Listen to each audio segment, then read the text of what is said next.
Next is Associate Dean at the William Richardson School of Law at Manoa, Ronette Kawakami. And Ronette has actually volunteered her time to be a legal volunteer at a migrant camp in Dilley, Texas. Ronette Kawakami. Aloha mai kako. I'm an attorney and I do work for the law school, but I'm not an expert on immigration law. I'm not like my colleague John Egan, and I'm not an academician. I'm not an academic, but I spent 26 years as a deputy public defender, so I do have lots of trial experience, more than probably I wanted. But what we did, and I think like everyone here, when they found about the crisis at the border, and they saw the picture of the little girl in her pink sweatshirt, crying and bawling, I think everyone felt the same way, that this can't be America, this can't be us, and I'm not going to be a part of it. For me, it was the galvanizing photo, the way the napalm girl was in Vietnam, and I felt like that is the photo that would help turn the tide. Of course, there's been many photos since then. It hasn't seemed to make a difference with the Trump administration. But I'm not here to make those kinds of political statements. I just want to tell you what we did. So seeing that, and immediately got online and tried to see what can we do. And like most people, I have another job. I have a whole other job at the law school. So I tried to figure out how could I go. And this is summertime, so maybe I could take some vacation and go up to one of the camps and help with being on the front line with the rest of the attorneys all over the country.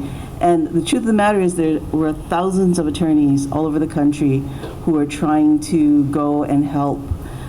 So people had to manage it. And there are a lot of the Immigration Justice Center with three, I think, different organizations were taking in attorneys, and people are signing up. The thing is, they want you to be bilingual. They want you to be able to speak Spanish. I know zero Spanish, but I did have access to students who are fluent in Spanish. Very lucky, I'm very fortunate for that.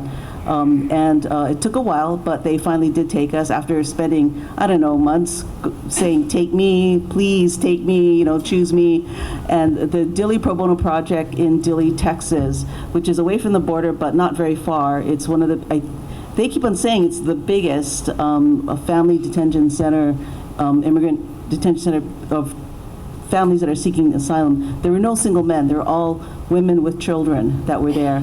And I was able to take Andres Tobar, who was at that time a 3L, meaning he was in his third year of law school. He has since graduated and is working down at the First Circuit Court as a law clerk. So Andres is fluent in Spanish. He grew up speaking Spanish. His mom is from Mexico. His dad is from Ecuador.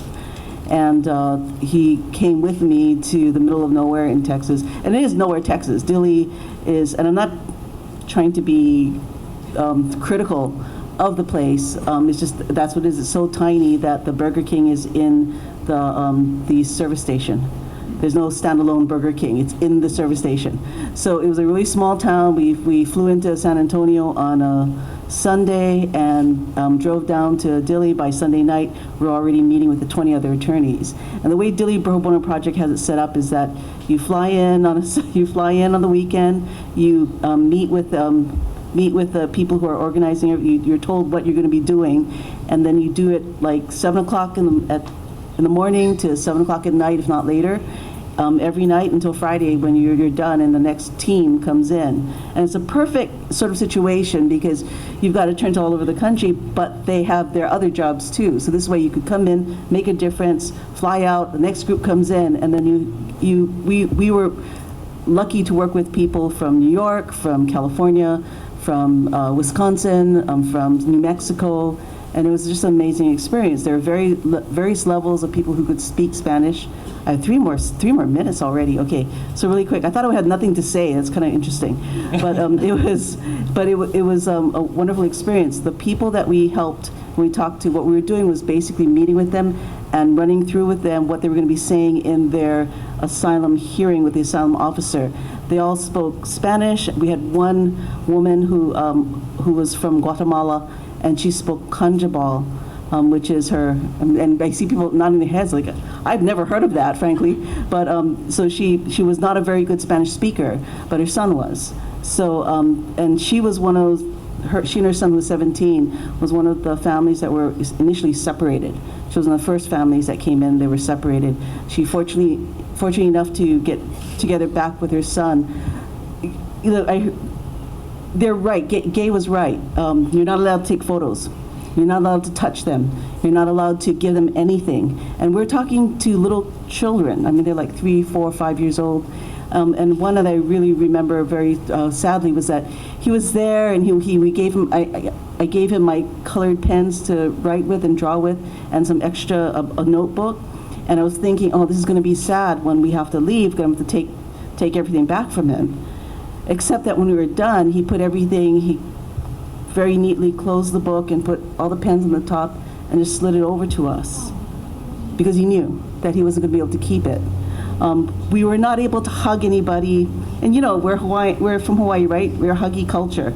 And after every, and what poor Andres had to do all this for me, and I told them that at the end of every interview, I told them, please tell them that we can't hug you, we're not allowed to, but know that we're hugging with our hearts. And that is nothing more true. You're not even allowed, by the way, to take photos outside of the facility. And I have one more minute, and I think I can finish this in that time. You're not even allowed to take photos outside the facility. Someone on the team did, and the guards saw, and it put the entire program in danger of being shut down. And they sent the emails to us and saying, please, you know, for one thing, delete it, fess up, you're going to, and that those people, wasn't us, we're very highly socialized, we followed the rules, but the other people didn't, and they had to basically fess up, and they were actually banned from ever coming back. So it's no joke, they really do that.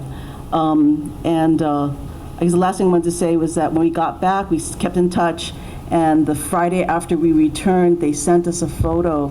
And I had it, I was trying to find it, and I know it's probably in my laptop in my car, a photo of maybe 20 or 30 of the people that were there, including that one woman with her 17-year-old son, and I'm sure you'll know, we're not supposed to reveal her name, but her name was Eulalia. I have to say the name because it was such a beautiful name.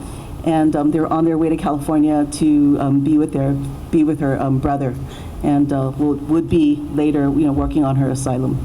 And that's all I have to say. Sorry, and I'm out of time. Thank you.